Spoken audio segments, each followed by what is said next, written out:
There have been dozens upon dozens of Marvel movies released in the last few decades, but there could have been so many more. These are just some of the company's comic book-inspired projects that never made it off the ground. Marvel Studios' original post-Avengers Endgame plan was to put all its efforts toward making Kang the Conqueror its next big bad, but that didn't last. Underperforming projects like Ant-Man and the Wasp: Quantumania and Kang actor Jonathan Majors' legal issues pushed the studio in another direction. Robert Downey Jr. as Dr. Doom. Majors was dropped by Marvel Studios, and Phase 6 was entirely restructured to conclude the multiverse saga with different stories and characters. And you think you can beat me? I am Kang! You talk to ants! Avengers: The Kang Dynasty would have been released on May 2, 2025, but Marvel pushed it to the following year before canceling it outright. With Majors out of the picture, the MCU will adapt different stories centered around Doom, including the comic book series Secret Wars. The fifth Avengers film will be Avengers Doomsday, which will be followed by Avengers Secret Wars. They'll drop on December 18, 2026 and December 17, 2027, respectively. Director James Mangold's Logan was a huge hit, and Daphne Keene's performance as Laura, also known as X-23, led fans to expect that she might someday take the lead in a spin-off. After all, Hugh Jackman claimed that he was finished as Wolverine, who had already sacrificed his life to try and save a group of mutant children. Unfortunately, the reality of movie-making reared its ugly head, and an X-23 solo film couldn't move forward. Disney's acquisition of Fox killed a lot of projects, including the X-23 spin-off movie. Mangold had signed on as a director and began preparations to bring Keene back for a solo outing, but that only lasted 1 month before the merger made it an impossibility. Fortunately, Keene was able to reprise her role in Deadpool and Wolverine, which left the door open for her to return in the MCU. Whoever you think I am, you got the wrong guy. You were always the wrong guy. From the unreleased Roger Corman-helmed B-movie that was made back in the 90s to the ill-fated Josh Trank-directed flop from 2015, Marvel's first family has not had an easy time on the big screen. Their fortunes are likely to change with Fantastic Four: First Steps, but it's been a long road to get to the MCU. First Steps comes 20 years after Fox released their first Fantastic Four film in 2005, which made enough money to garner a sequel. That was 2007's Fantastic Four: Rise of the Silver Surfer, and the plan was originally to follow that up with a third installment. Unfortunately, Rise of the Silver Surfer didn't do as well as the first Fantastic Four, earning around $30 million less at the global box office despite its increased budget. The threequel was canceled, and while Fox never explained why that decision was made, diminishing box office returns were likely the main factor. Sony worked hard to develop a Sinister Six franchise piggybacking off of its two The Amazing Spider-Man movies starring Andrew Garfield. The plan was to build off the success of those movies to launch a massive project with a half-dozen iconic supervillains directed by Drew Goddard, but it was canceled before it could take off. Freaks. Oh, God, I'm sorry. That's just not the answer we were looking for. The idea was to release the movie in 2016, but it was canceled for two primary reasons: the underperformance of The Amazing Spider-Man 2, which teased a Sinister Six movie, and Sony's complex contract with Marvel about Spider-Man and his associated characters. Sony ultimately agreed to allow Marvel Studios to use Spider-Man and Captain America: Civil War and further MCU projects, which sealed the fate to the Amazing Spider-Man film franchise. The subsequent failures that were Morbius, Madam Web, and Kraven the Hunter have killed any lingering hopes that Goddard's Sinister Six might be resurrected. The Marvel Cinematic Universe launched in May 2008 with Iron Man, and The Incredible Hulk hit theaters 6 weeks later. By 2013, Iron Man had 2 sequels, but The Incredible Hulk had none. That wasn't all. Mark Ruffalo had replaced Edward Norton as Bruce Banner, reportedly due to Norton's behavior. Initially, a follow-up was in the works, but the situation became complicated because of the incredibly complex contract between Universal and Marvel regarding Hulk's movie rights. While Ruffalo's version of Bruce Banner has appeared in several MCU movies, if Marvel Studios were to put the word Hulk in the title of a movie, they would be legally obligated to split the box office with Universal. According to Ruffalo, that's why another Hulk solo film has been derailed. Speaking to Variety, he said, "A standalone Hulk movie will never happen because Universal has the rights to the Hulk standalone movie and they don't know how to play nice with Marvel, and they don't want to make money." Ben Affleck's turn as Matt Murdock and his costume counterpart in Daredevil wasn't well received when the film was released in 2003. Despite this, the spin-off Elektra got the green light, leading Jennifer Garner to reprise her role as the Deadly Assassin. The plan was to release Elektra, let that character have her moment in the sun, and then Daredevil 2 would get the go-ahead from 20th Century Fox. Unfortunately, Elektra utterly bombed financially and critically. You're holding back. Yes. Stop. As a result, plans for a Daredevil sequel were dropped by the studio, and Ben Affleck's Daredevil 2 was never made. The character would continue in live action via his Netflix series that ultimately led to Daredevil Born Again in the MCU, with Charlie Cox making the role his own. Daredevil director Mark Steven Johnson told Yahoo Entertainment that the sequel would have focused on Matt's romance with Karen Page, and that Ellen Pompeo would have reprised her role from the first film. In between the releases of Reservoir Dogs and Pulp Fiction, Quentin Tarantino began development on a Luke Cage movie. In 2020, the director dropped a few details about his plans for the movie, indicating that he wanted to make the film with Lawrence Fishburne as the hero for hire. Tarantino spoke about the project during an appearance on Amy Schumer's Three Girls, One Keith podcast, saying, "Growing up, I was a big comic book collector, and my two favorite comic books were Luke Cage Hero for Hire, later Luke Cage Power Man, and Shang-Chi Master of Kung Fu. I also liked Werewolf by Night, that was a great one, and Tomb of Dracula was great, but my absolute hero was Luke Cage." Tarantino opted not to pursue the project further after discussing it with his comic book-loving friends, who tried to convince him to cast Wesley Snipes instead of Fishburne, since the former was in better shape. He quipped, "And I go, look, I like Wesley Snipes, but Larry Fishburne is practically Marlon Brando." 2015's Fantastic Four suffered through a problematic production, studio-mandated reshoots, and director Josh Trank lashing out online after seeing the final cut. Before the movie began filming, Fox told the world it would produce a sequel scheduled to hit theaters on June 8, 2017. It's not uncommon for studios to plan for success and establish a framework for a sequel, but Fox jumped the gun in this case because that movie never manifested. The terrible box office performance and near-universal critical derision of Fantastic Four made the sequel a non-starter. Strap in and get comfy, kids. We're about to make history. Yeah, or die. Either or. Fox pulled the project from its schedule in November 2015, and the movie rights for Marvel's First Family returned home when Disney purchased 20th Century Fox in March 2019. The following year, Trank admitted that the film was an expensive miscalculation in an interview with Den of Geek, adding, "Was it too ambitious for me to impose such a personal take on the Fantastic Four? My answer is simply yes, it was. But how would I have known unless I had taken that swing for the fences?" The Hulk has long been a popular character, and his cousin Jennifer Walters, better known as She-Hulk, also enjoyed impressive fan engagement in the 1980s and 90s. To capitalize on that, plans were put into motion to give the character a feature film helmed by the horror and sci-fi director Larry Cohen. While the 90s She-Hulk movie was scrapped, it got far enough in the development process that an array of marketing materials were created. Brigitte Nielsen was cast as Jennifer Walters, aka She-Hulk, and she received a full makeup and wardrobe fitting for promotional photographs. The plan was to entice investors to the project to fund the movie, but they never arrived. Investor hesitation possibly stemmed from the terrible performances of 1989's The Punisher starring Dolph Lundgren and the famously awful Albert Pyun-directed Captain America from 1990. The Silver Surfer has been popular since his introduction in the 1960s, and while he's appeared in animation, it wasn't until 2007 that he found his way to the big screen. Fantastic Four: Rise of the Silver Surfer ended in such a way as to tease a potential Silver Surfer spin-off film, and one was indeed in the works, with famed comic book scribe J. Michael Straczynski joining the project as its writer. Straczynski planned to pick up the story immediately after the end of Rise of the Silver Surfer. He wrote a script and the wheels were firmly in motion, but the sequel's underperformance at the box office put the franchise's future into question. Not long after its release, 20th Century Fox killed all hopes of a Silver Surfer movie alongside their proper threequel to Fantastic Four.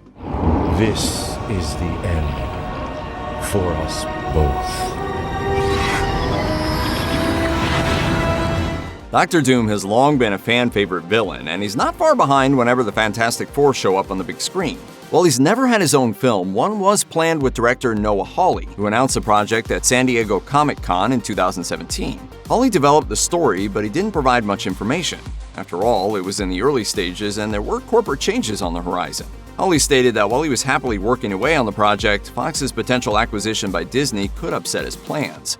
As it happened, Hawley saw the writing on the wall because the film never manifested. By 2019, Hawley had completed his script and was waiting for a call from Marvel Studios head Kevin Feige that never came. During an appearance at South by Southwest that same year, Hawley said, "I would love to make it. Marvel, they've got a 25,000-year plan. I just don't know if I fit into there." Ant-Man arrived on the silver screen in 2015, but what hit theaters wasn't the original plan. Initially, director Edgar Wright was hired to direct and co-write Ant-Man alongside fellow screenwriter Joe Cornish. They worked on the script on and off for approximately 8 years, but between the time they were hired and when Ant-Man entered production, the superhero movie landscape evolved. The MCU became a media juggernaut and the most successful film franchise of all time. leading Wright and Cornish to leave the project. They planned on making a standalone film without the wider MCU as a consideration, but that wasn't how the studio wanted to proceed. In a 2017 interview, Wright told Variety, "I wanted to make a Marvel movie, but I don't think they really wanted to make an Edgar Wright movie." Why don't you pick on someone your own size? Namor found his way into the Marvel Cinematic Universe via 2022's Black Panther: Wakanda Forever, but he nearly landed a solo movie decades earlier. Namor is one of Marvel's oldest characters, even predating the company itself. His early escapades were published by its predecessor, Timely Comics. An attempt was made to adapt his story into a feature film in 2004, with Chris Columbus of Home Alone fame hired to direct the script written by David Self. The proposed film from Universal Pictures would have been titled Submariner, but that's all we know. Specific plot details are unknown. Columbus revealed that he had exited the project in 2005 while promoting his adaptation of Rent. It's unclear why, but after Columbus walked, the studio abandoned plans to adapt Namor for the silver screen. Venom has always been a popular character, with a fandom that stretches back to long before he landed a trilogy that ran from 2018 to 2024. While those films were successful for Sony, the character was first supposed to get a film in the 1990s. Writer-director David S. Goyer, who would later write Blade and other comic book films, penned a screenplay for a Venom standalone film for New Line Cinema, which owned the film rights at the time. This would have given Venom a movie before Spider-Man arrived in 2002, but that didn't happen. Goyer's script adapted several stories, including Venom Carnage Unleashed and the Planets of the Symbiotes event for his 1997 screenplay. Given the time period and the state of CGI in the 90s, it likely would have been difficult to produce. Ultimately, it didn't matter because New Line passed on Goyer's screenplay and sold the film rights to Sony. We are Venom.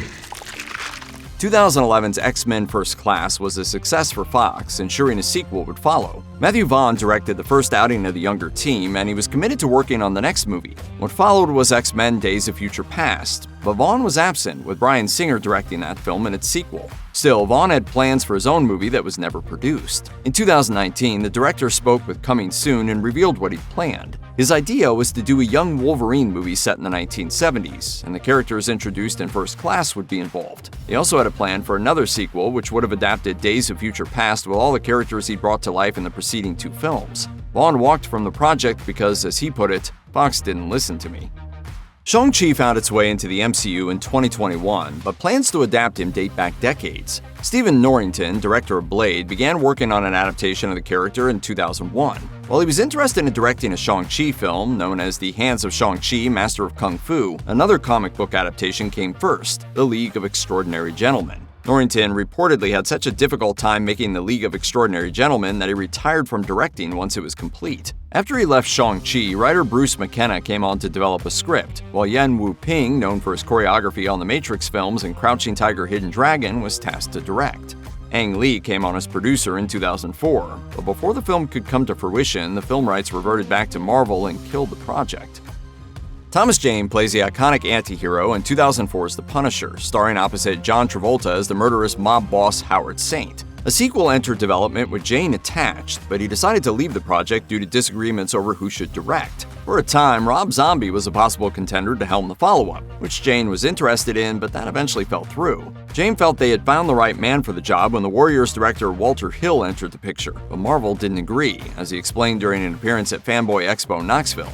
They ended up saying no to Walter Hill for reasons that are beyond my ability to comprehend. That's when I said, if you're not going to make the perfect Punisher film with the perfect guy, then who else do you got? They floated another director who hadn't really done anything in that ballpark, and so that's when I had to pull out. Vaya con Dios, Castle. Go with God. God's gonna sit this one out. Iron Fist was adapted into a Netflix series that underperformed, but plans were in the works to make a movie much earlier. In 2001, Marvel hired director Kirk Wong to develop an Iron Fist film with Ray Park, the actor best known for portraying Star Wars villain Darth Maul, as the movie's lead. The Incredible Hulk writer John Turman wrote the script, and production was planned to start early the following year.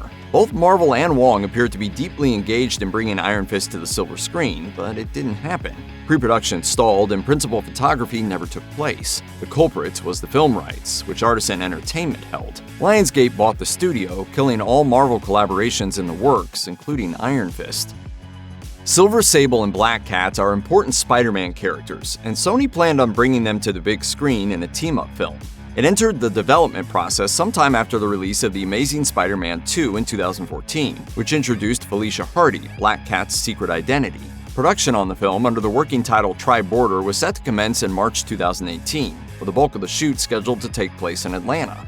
According to early reports, the plot involves Silver Sable working for the government as a bounty hunter on the trail of Black Cat, a top-end burglar. Love and Basketball director Gina Prince Bythewood was set to helm the project, with Sony giving the film a release date of February 8, 2019.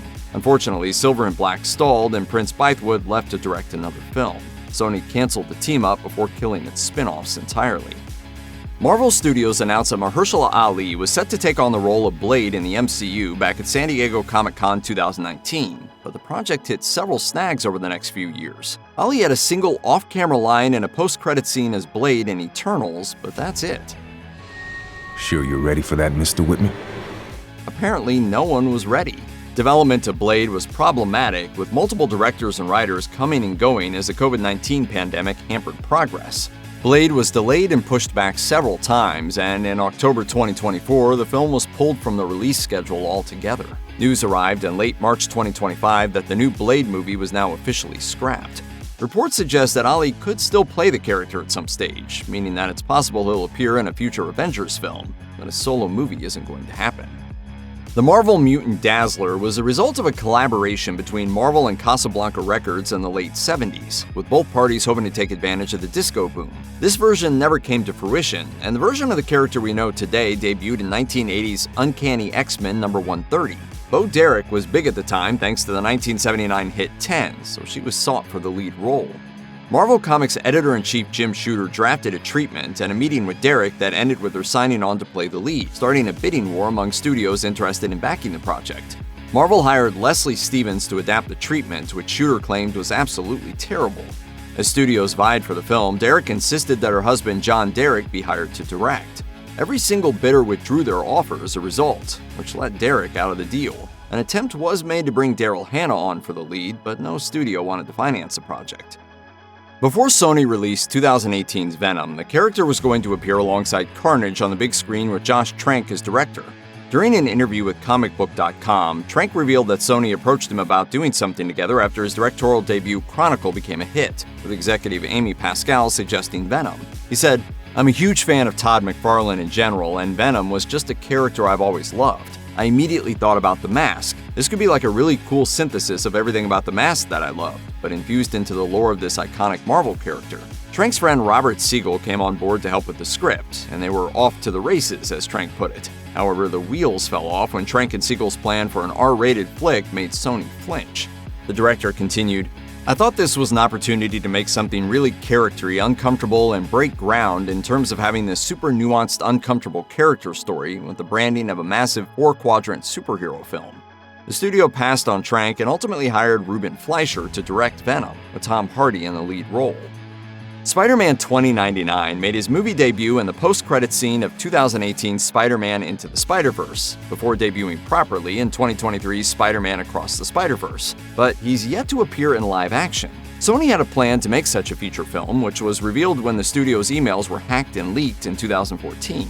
In those emails, talk of a so-called Spider Division within the company was discovered, and one of the plans over the next 5 years was to make a Spider-Man 2099 film.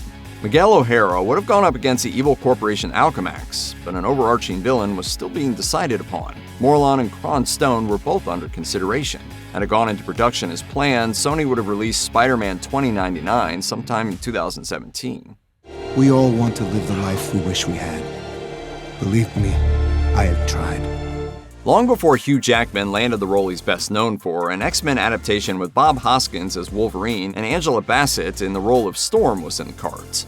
Development began in the late 1980s with Kathryn Bigelow as director. Chris Claremont, widely considered to be one of the best X-Men scribes, wanted James Cameron to produce, so Claremont and Stan Lee pitched their idea to Cameron's Lightstorm Entertainment. During that meeting, Lee derailed things by asking Cameron about his love of Spidey, and his interest shifted to his failed Spider-Man project. Bigelow continued working on the X-Men idea, but the damage had been done. Claremont told The Wrap, "Kathryn goes off and writes a screen treatment for X-Men that was eaten alive by all the idiots who have a piece of Spider-Man because Marvel, during its evolution, had sold off the rights time and time and time again. To Carol Co., to Universal, to this, to that, to Fox. It was just a nightmare." When it comes to Marvel Comics characters, Mort Graves is definitely on the obscure side. Despite this, Marvel has been trying to adapt his miniseries Mort the Dead Teenager into a feature film for years, going back to the 1990s and into the early 2000s. Not only was a Mort project in the works, but Steven Spielberg and Quentin Tarantino were both involved. While they brought the clout, getting the project off the ground was challenging. Spielberg and Robert Zemeckis purchased the film rights in the 90s and brought on Tarantino and Lawrence Bender to executive produce, so it initially had some traction. A script was reportedly written, and casting announcements came and went.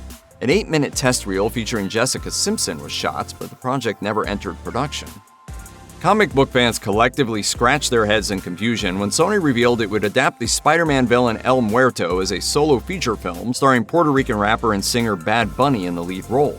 El Muerto is a relatively new character, having been introduced in 2006, and he's not exactly well known. Sony owns the rights to some 900 Marvel characters, and it looked like they were scraping the bottom of the barrel by bringing the obscure luchador to the big screen.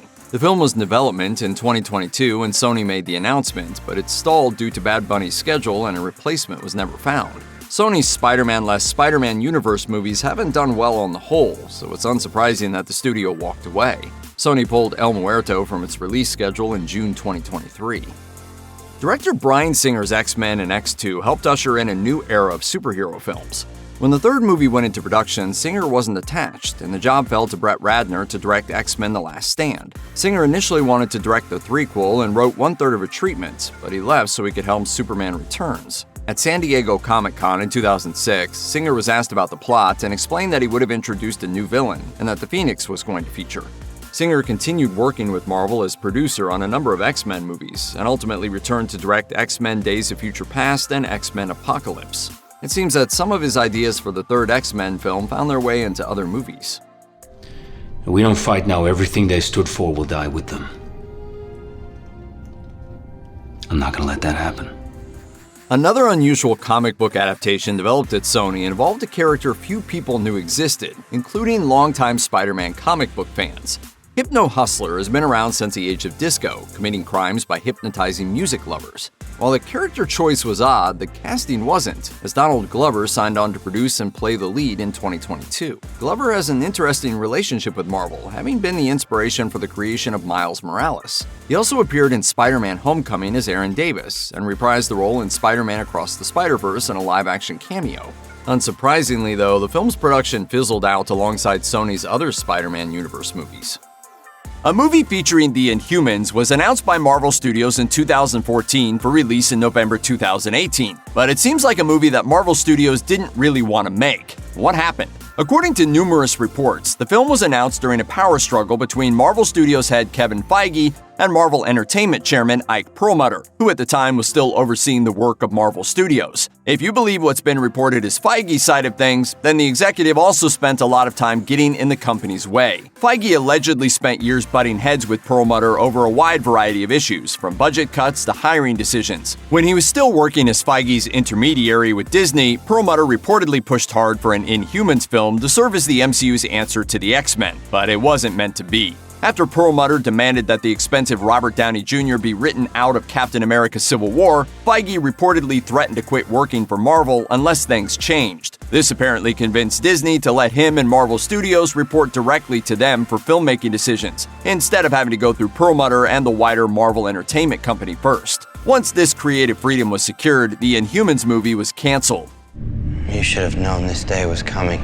While Marvel Studios no longer has to answer to Perlmutter, Marvel Television is a different story, which is why the Inhumans eventually ended up landing on ABC with a remarkably cheap-looking TV show, the worst-reviewed project in the entire MCU. Before directing the two Ant-Man movies, Peyton Reed had plans to create a Fantastic Four film, developing his own pitch for the project in the early 2000s. According to an interview with Collider, the film was going to be set in the 60s and be tonally similar to the Beatles' film A Hard Day's Night. Notably, his take would have skipped the origin story, instead jumping straight into the action. Johnny, this is Dolce.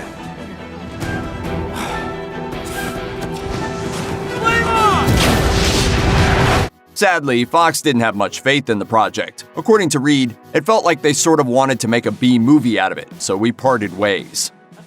We shall mount a musical of the Fantastic Four. The Silver Surfer is a cosmic entity who travels through space on a surfboard at the speed of light. That's already a pretty weird concept, so maybe it's not too surprising that the character almost took a left turn into the musical genre. According to Sean Howe's book Marvel Comics: The Untold Story, Lee Kramer, executive producer for the movie Xanadu, expressed interest in making a Silver Surfer rock musical during the 1980s. Kramer said of the project, "We're going to make an epic picture on the scope of 2001: A Space Odyssey, with a kind of soundtrack that film had, only using contemporary rock and roll. It's even conceivable that the Surfer might have a chant or a fanfare made up of 1,000 electric guitars." The film would have reportedly starred Olivia Newton-John, also fresh off of Xanadu, but she wasn't the only big name attached to the project. Paul McCartney was asked to contribute to the soundtrack, a more reasonable request than you might expect, considering that the ex-Beatle is an avowed Marvel fan who even wrote a song about Magneto and Titanium Man. Ultimately, the project fell through, and we wouldn't see the likes of Nora and Rad on the big screen until 2007's Fantastic Four: Rise of the Silver Surfer. After that exceedingly bland blockbuster, it's fair to ask,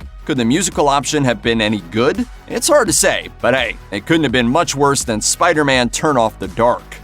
Made famous by Scarlett Johansson's portrayal in the Marvel Cinematic Universe, Black Widow has become a bigger fan favorite than ever before. But that won't be the first time that Marvel's tried to show audiences the backstory of this former spy. We need you to come in. Are you kidding? I'm working. This takes precedence. I'm in the middle of an interrogation. This moron is giving me everything. Though many people know David Hayter as the voice of Solid Snake in the Metal Gear series, he's also had a successful career as a screenwriter. In a 2014 interview with Latino Review, Hayter revealed that he'd written a Black Widow script 10 years prior and was even attached to direct the project at one point. Hayter alleged that the poor performance of other action films starring women, in an era defined by flops like Elektra and Lara Croft Tomb Raider, was the main factor that caused Marvel to get cold feet and shelve the project. Funny how things can change.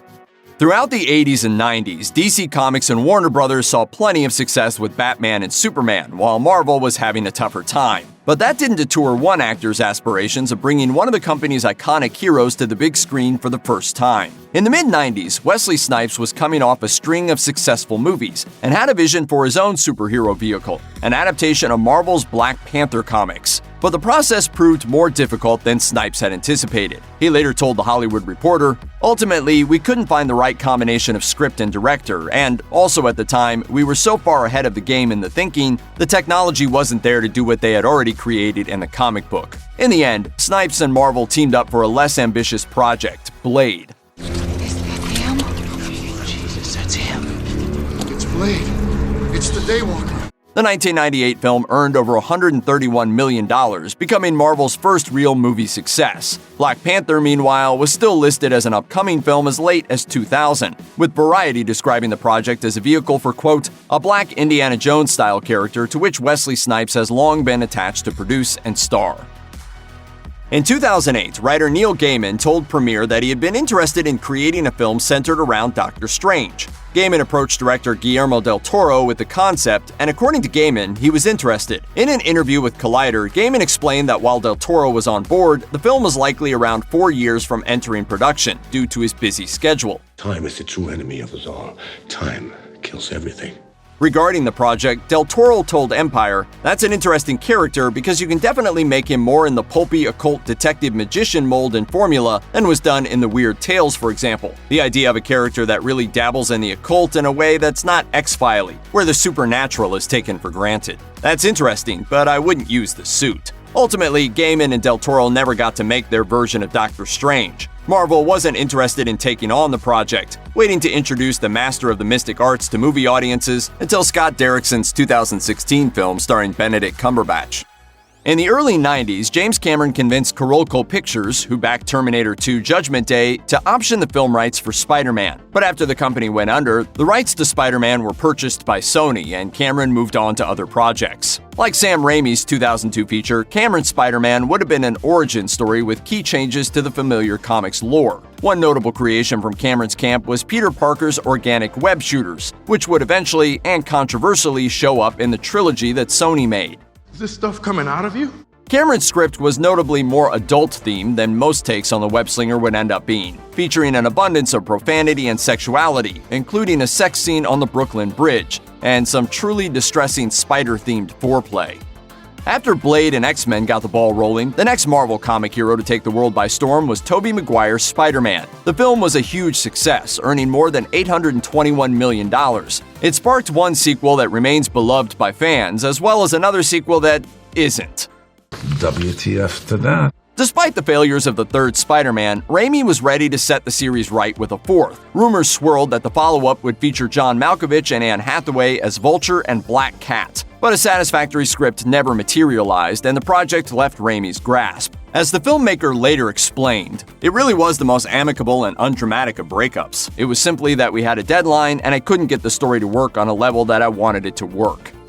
After the first trilogy of X-Men films, Fox tried to shift the focus from team movies to individual origins, but the only mutant to actually get this treatment was Wolverine. Batman Begins writer David S. Goyer was slated to write and direct a follow-up focusing on Magneto, but when audiences actually saw how bad the Wolverine movie was, it effectively killed the brand in one shot.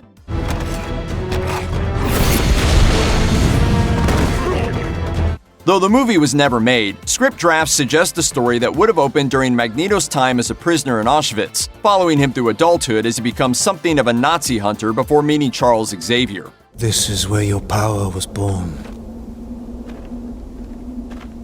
And this is where your people were slaughtered. Elements of the story would eventually form the core of X-Men First Class and its follow-ups, but on the big screen at least, much of Magneto's story remains untold.